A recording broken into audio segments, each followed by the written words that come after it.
Hello, I'm Simon Whistler, you're watching TopTenzNet, and in the video today we're looking at the top 10 surprising innovations by the Celts. Although they thrived over 2 millennia ago, the Celts have had a significant influence on our lives today. From farming techniques to warfare and culture, these people from Northern Europe were truly revolutionary for the time. Number 10. Soap. It is uncertain who originally invented soap, with the Celts and their neighbours the Romans both accusing each other of copying. However, the Celts invented the process of soap making using animal fat and plant ashes and forming the soap into the shape of a ball. This mould influenced the idea of a bar of soap which we use today. The origins of the word soap are derived from the Celtic word sipo, coming from the Latin word sebum, meaning fat or tallow. Their best quality, sipo as it was called, came from beechwood ash and goat fat. The Roman historian Pliny the Elder believed that this certain type of soap was an invention of the Gauls for giving a reddish tint to the hair. Number 9. Chainmail. During the 3rd century BC, the Celts, who had the most superior ironcraft in Europe at the time, invented chainmail. This type of armor was made from thousands of circles of iron, brass or steel linked together, the ends of which were either pressed together, welded or riveted. Chainmail weighed about 14.5 kilograms and was distributed proportionally over a soldier's body. This meant that the soldiers could have some mobility compared to other armors at the time. Other advantages of chainmail was that it was relatively not that difficult to make and repair at a cheap price. In addition, chainmail was easy to fit on men of all shapes and sizes due to the simplicity of its design. However, chainmail did come with some disadvantages. Also, a pointed weapon such as an arrow or spear could slip through one of the chain links and with continued force widen the iron circle, allowing penetration of the body. Romans, being Romans, adopted the chainmail, realizing its potential when fighting the Celts. Thus, chainmail remains the basic armor of Roman infantrymen until the 1st century CE. Chainmail continued to be a respected and popular armor choice throughout the following Middle Ages, making it an iconic piece of protection throughout history. Number 8. The Horseshoe. Although no one knows for sure when the horseshoe was invented or by whom, the traditional view is that the Celts did invent it around 100 BC. The northern type of horses, which the Celts rode, had broad feet, therefore they were subject to wear, so horseshoes were extremely useful to the Celts. But these horseshoes were primarily used to prevent the horse from skidding, especially on snow, which was frequently on the ground in the northern climate of the Celts. Thus, the horseshoe made travelling much easier. The Celts' neighbours, the Romans, had a contraption of their own called the hippo sandal. These leather and metal horseshoes were much more inefficient than the Celtic ones and could only be used with horses moving at a walk, which is not much use in battle. The Romans redeveloped the Celtic horseshoe around 200 CE to something that closely resembles a modern shoe. Number 7. Halloween. Originally, Halloween was a Celtic festival called Samhain. The naming was due to the festival marking the beginning of winter, a time of the year that was often associated with human death. The Celts believed that on October the 31st, the boundary world of the living and the dead was at its thinnest, so the spirits of the dead mingled with the living, hence why Halloween has strong connotations with death and the undead. The spirits supposedly caused trouble and damaged crops, but it also made it easier for Druids, Celtic holy men, to make predictions about the future. During the festival, people gathered for animal sacrifices and offerings of fruit and vegetables. The Celts, to aid the dead on their journey and keep them away from the living, lit bonfires, much like we do today. Over the 400-year rule of the Celts, 2 Roman festivals, Feralia and a day of honouring to Pomona, the Roman goddess of fruit and trees, combined with the traditional Celtic celebrations of Samhain. Pomona's symbol is an apple, hence why we have the tradition of bobbing for apples on Halloween. By the 9th century CE, the influence of Christianity blended with the older Celtic rites, and in 1000 CE, the Church made November 2nd All Souls' Day. This was celebrated similarly to Samhain and began being called All Hallows' Eve, eventually becoming Halloween. Number 6. The Iron Plow.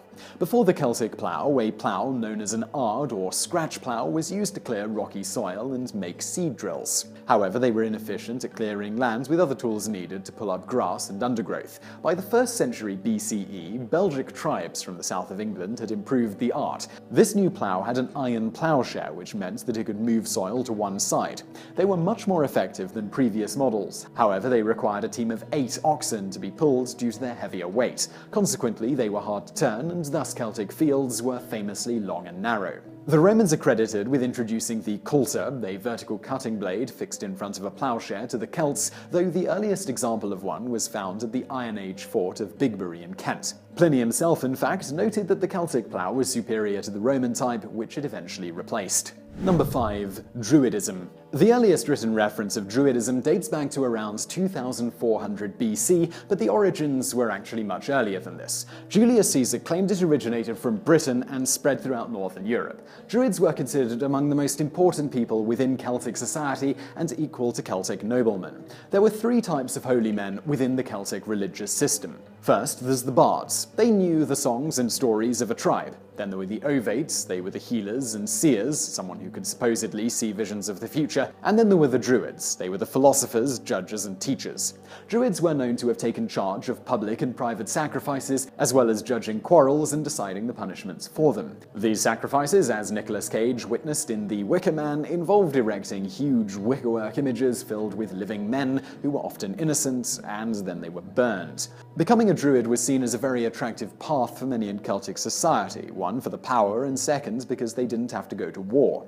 People still practice druidism today, with many rituals taking place at Stonehenge in Wiltshire. Number 4. Torcs.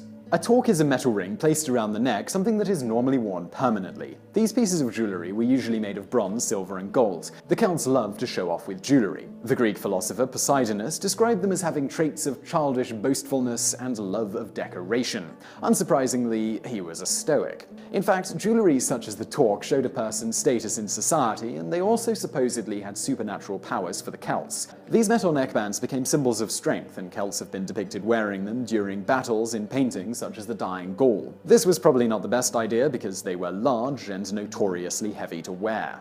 Number 3. Coligny Calendar. The Celts were certainly not a stupid people, except those who apparently ran into battle naked, which is certainly not recommended, and they invented their own way of telling what time of year it was using a calendar. The Coligny Calendar works much like most lunar calendars, with 12 months of 29 or 30 days, and each year being 354 days. In order to counteract the months getting earlier each year in comparison to the seasons, an extra month is added around every 2.5 years. The Celtic calendar ran on cycles of 30 years, which were split into periods of 5 years, with 62 months, including the extra 2 months. Note that during the 6th final period of 30 years, only 1 extra month is added rather than 2. Number 2. Beltane. Beltane is another Celtic festival that was celebrated around May the 1st. Beltane was generally a positive occasion as it marked the end of summer and the fertility of the coming year.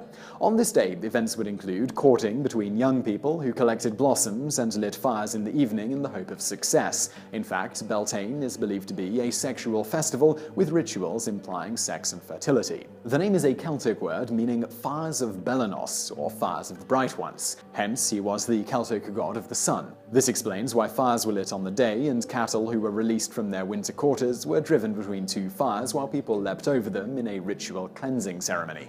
Number 1. Weird myths. There are not many inventions greater than the stories created by people, and the Celts were certainly no exception in the weird and wonderful world of myths. Many creatures were believed to have existed, including the much-dreaded Banshee, a woman in bloody clothes shrieking whenever she was seen. It was believed that she carried with her an omen of death. In fact, even King James I of Scotland was supposedly approached by one. Fairies were another Celtic mythological creature who were notoriously mischievous, yet beautiful and hard to resist. Many stories were made by the Celts, often linked with their deities and mythological creatures, to explain natural events such as seasonal change, with festivals like Samhain and Beltane formed to honor these unexplainable happenings. So I really hope you found that video interesting. If you did, please do hit that thumbs up button below, and don't forget to subscribe if you haven't already for brand new videos just like this every day of the week. Also, over there on the right are a couple of other videos that you might enjoy if you enjoyed this one, and thank you for watching.